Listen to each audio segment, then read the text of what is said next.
Everyone's saying that the real estate market is frozen. Buyers aren't buying, sellers aren't selling, and the whole thing feels like it's stuck in place. But is it really frozen, or are we just looking at a major stalemate? I'm Lily Vallario, and I give you straightforward, no fluff, real estate advice that you can actually use. If you're new here, welcome. And please make sure to hit that subscribe button. I'm on a mission to reach 2,000 subscribers, and every single one counts. Okay, now let's break down what's really happening in today's market, why so many people feel like nothing's moving, and what that means for you, whether you're buying or selling. Here's the picture. Sellers are holding out for yesterday's prices, the ones their neighbors bragged about in 2021 when homes were flying off the shelf with multiple offers on the first weekend. Meanwhile, buyers are sitting back, waiting for tomorrow's discounts. They think that if they hold tight, prices will crash or rates will suddenly drop back to 3%. That tug of war creates a stalemate. But it's not that nothing's happening. Deals are still closing every single day. What's changed is who has the leverage and how long it takes. And here's why it feels so different.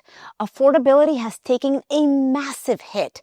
Just a couple of years ago, buyers were locking in mortgages in the low 6% range.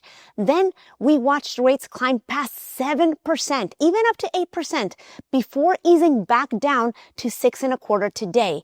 That swing might not sound huge, but it slashes real buying power. For example, a $500,000 home with 5% down, the principal and interest payment at 6% is about $2,850 a month. But once rates climbed to 7%, that same loan jumped to around $3,160. That's over $300 more every single month, which is basically the difference of about $50,000 in buying power. And that's why buyers are feeling squeezed. Now let's rewind to the pandemic years, 2020 through early 2022. That market was absolute chaos. I know you guys have heard me say this a lot, but rock bottom interest rates, government stimulus, remote work, and historically low inventory all collided at the same time. Homes were selling in hours, not weeks. Multiple offers weren't, it wasn't even just 5 or 6. They were 15, 20, 30 offers on one home. Buyers were waiving inspections, waiving appraisals, and throwing money just to beat the competition. It was a frenzy unlike anything I've ever seen in my 21 years in real estate. Fast forward to now, and the pendulum has completely swung. Instead of rushing in with over-asking offers, buyers are cautious. They take their time, shop around, and think twice before making a move. Sellers who got used to the pandemic boom are struggling to adjust because today's buyers simply don't feel the same urgency. That's the psychological shift. Buyers went from buy now or lose out forever to let me wait and see what else comes on the market. And that shift alone makes the market feel frozen, even though homes are still selling every day. Here's where the stalemate really comes into play. It's not just that sellers remember 2021 and 2022 prices. They're also remembering the terms that came with them. They want the full price offer, no home inspection, free rent back, and zero concessions. But that story is long gone. Buyers simply aren't doing that anymore because those days are over. What's happening right now is that sellers are finally beginning to understand that they're not going to get multiple offers, but they still want to sell as is. They don't want to give concessions. They don't want to do repairs, and they're shocked, sometimes angry, when a reasonable inspection repair request comes in from the buyer. Their thinking is, it's an older home, and the buyer should know what they're getting.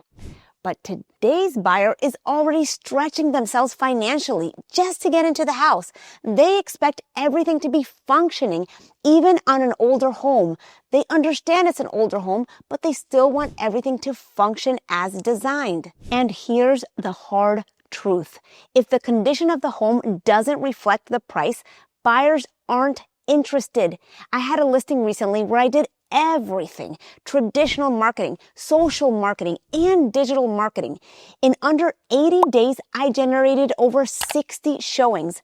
My listing was outperforming the competition in traffic, but because the house wasn't updated the way buyers expect today, we couldn't get an offer at all. It's not just the market, it's that the house didn't meet today's buyer standard at that price. This is the disconnect. Sellers are still emotionally anchored to 2021, but today's buyers are operating under 2025 realities.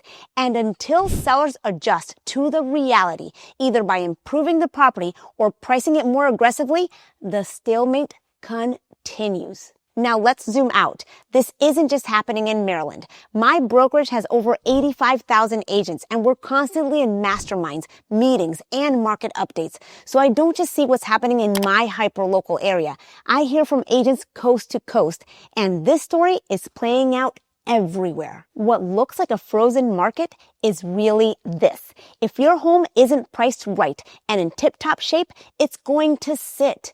Affordability is stretched, inventory is building, and buyers are way more selective. Some regions are cooling harder, especially the pandemic boom towns where prices shot up too quickly. But even in steady markets, if a home doesn't meet buyer expectations, it lingers. Mortgage rates have been volatile, swinging from 7% down to the low sixes. That forces lenders to lock faster and buyers to be more decisive. And we're seeing a clear split. Starter homes that are priced right and move-in ready are still selling. But listen, priced right and move-in ready, which means in tip-top shape, while higher-end homes are sitting much longer because affordability is maxed out. Here's one of the most interesting shifts. First-time buyer programs are back in play. During the frenzy, those buyers had no shot against cash or big down payments. Now, well-advised sellers are willing to wait an extra week or two for those programs to fund because it gets their home sold, and that's a big change. It feels frozen, not because nothing's happening, but because homes are taking longer to sell. It's not that there's been a flood of new listings. It's that the homes already on the market are sticking around longer. So every month, more for sale signs pile on top of the last batch, and that creates the sense of a market that's stalled. So what's the path forward? Here's the truth. The market isn't frozen. It just requires more strategy than it did a few years ago.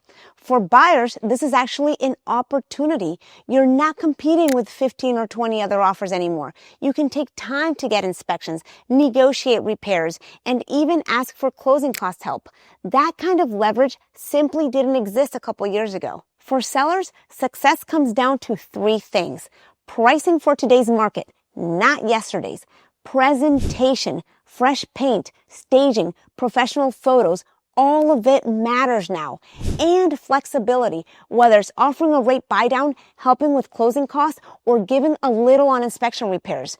The days of as is, no contingencies, take it or leave it are gone. Buyers have choices again, and your job as a seller is to make your home the obvious choice. That doesn't mean giving the house away. It means positioning it strategically so it stands out in a crowded field. So here's the bottom line. The real estate market isn't frozen. It's recalibrating. The easy money days of 2021 are gone, and the waited out mentality doesn't work anymore. Success today comes down to strategy. For buyers, it's about using leverage and finding the right home for your budget now, not waiting for perfect conditions that may never come. For sellers, it's about pricing for today, presenting your home like it's the best option on the block, and being flexible enough to get the deal done. I want to hear from you. Does your local market feel frozen, or are you still seeing movement where you are? Drop a comment below. I'd love to compare with what I'm seeing today. And if you found this video helpful, don't stop here. The next video I recommend is the Fed just cut rates, but here's the hard truth for home sellers. Click on the screen and I'll meet you there.